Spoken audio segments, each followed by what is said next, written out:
Niece ran away from her abusive mom and came to me. Crying at midnight with her bags packed, now Syl and Mill are threatening to sue me for kidnapping, but I won't send her back. Hi Reddit, I'm Peregrine, or Perry for short.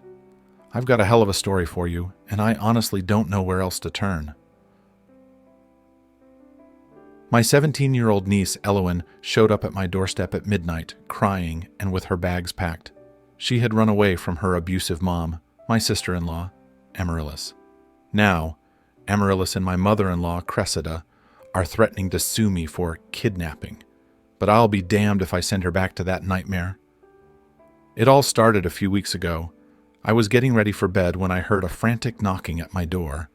I wasn't expecting anyone, especially not at that hour. When I opened the door, there was Elowen, looking absolutely terrified, her eyes swollen from crying.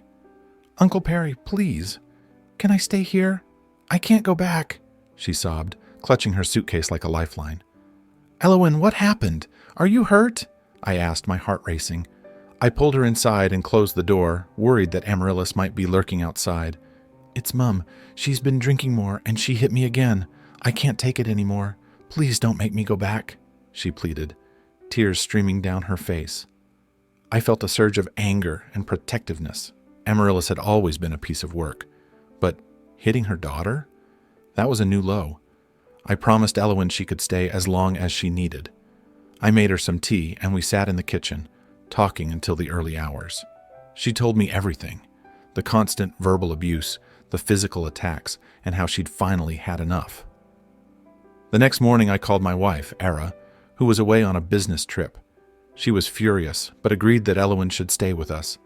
We decided to keep it quiet for now, hoping to avoid a confrontation. Little did we know, the storm was just beginning. It didn't take long for Amaryllis to find out where Elowen had gone. She showed up at my house, banging on the door and screaming for her daughter. I refused to let her in, telling her that Elowen was safe and wasn't going anywhere. "Perry, you can't just take my daughter. This is kidnapping," Amaryllis shrieked, her face red with rage. "I'm not taking her, Amaryllis. She came to me because she's scared of you. You need help, and until you get it, she's staying here," I replied firmly.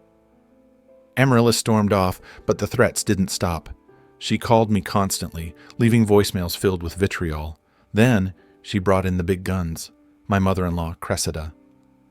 Cressida called me, demanding I return Elowen. "Peregrine, you have no right to keep Elowen from her mother. This is a family matter, and you're making it worse," Cressida said coldly. "Cressida, with all due respect, you don't know what's been happening.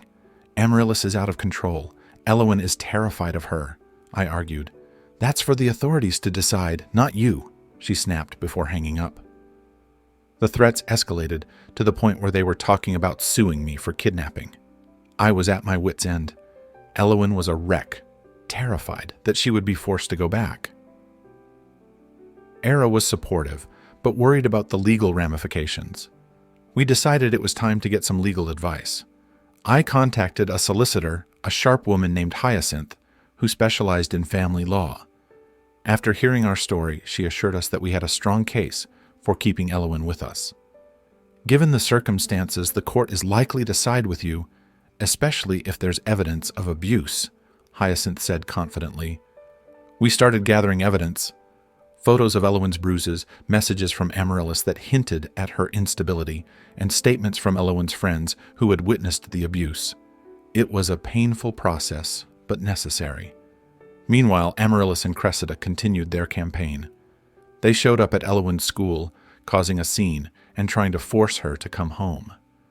The school staff intervened and called the police, who warned Amaryllis to stay away from the premises. It was a small victory, but it felt like a step in the right direction. Elowen started seeing a therapist, Dr. Lysandra, who was helping her process the trauma. She began to open up more, and I could see glimpses of the vibrant girl she used to be. It broke my heart that she had been through so much, but I was determined to help her heal. Then the court date arrived. We were all nervous, but Hyacinth was a rock.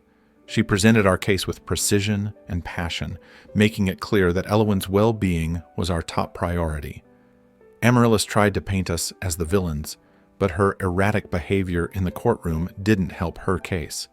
The judge ruled in our favor, granting us temporary custody of Elowen while an investigation into the abuse claims was conducted. It was a huge relief, but we knew it wasn't over yet. The court's decision caused a massive rift in the family. Amaryllis and Cressida were livid, and they made it their mission to turn the rest of the family against us. Eira's brothers, Alaric and Balthazar, were caught in the middle, unsure of whom to believe. Family gatherings became tense, with Amaryllis and Cressida bad-mouthing us at every opportunity. Eira was heartbroken by the division, but we stood firm. Elowen's safety and well-being came first. One night, Alaric called me, sounding conflicted. "Perry, I don't know what to think. Amaryllis is my sister, but something doesn't add up. Can we meet and talk?" he asked. We met at a local pub, and I laid everything out for him. The abuse, the threats, the court case. Alaric listened, his face growing pale. "I had no idea it was this bad. Amaryllis has always been difficult, but damn," he said, shaking his head. "I'll talk to Balthazar. Maybe we can help." Alaric and Balthazar started supporting us quietly, trying to mediate between us and the rest of the family. It wasn't easy, but having them on our side made a difference. The investigation into Amaryllis's behavior took months. During that time, Elowen started to thrive. She made new friends, got involved in school activities, and even started talking about her future plans. It was amazing to see her transformation. Eventually, the court ruled in our favor, granting us permanent custody of Elowen. Amaryllis was ordered to attend rehab and anger management classes. It was a bittersweet victory. I felt relieved that Elowen was safe, but sad that it had come to this. Cressida never forgave us, but over time, some family members started to come around. They saw how happy and healthy Elowen was, and they began to understand why we had done what we did. Elowen stayed with us, and we continued to support her in every way we could. She graduated from high school and went on to university, determined to make a better life for herself. Eira and I were so proud of her. Looking back, it was a long and painful journey, but it was worth it. Elowen is safe, and she's flourishing. And as for Amaryllis, I hope she gets the help she needs, but I'll never regret stepping in to protect my niece. Family is everything, and sometimes you have to make the hard choices to keep them safe. Thanks for listening, Reddit. I needed to get this off my chest. If you ever find yourself in a similar situation, know that you're not alone, and there is hope.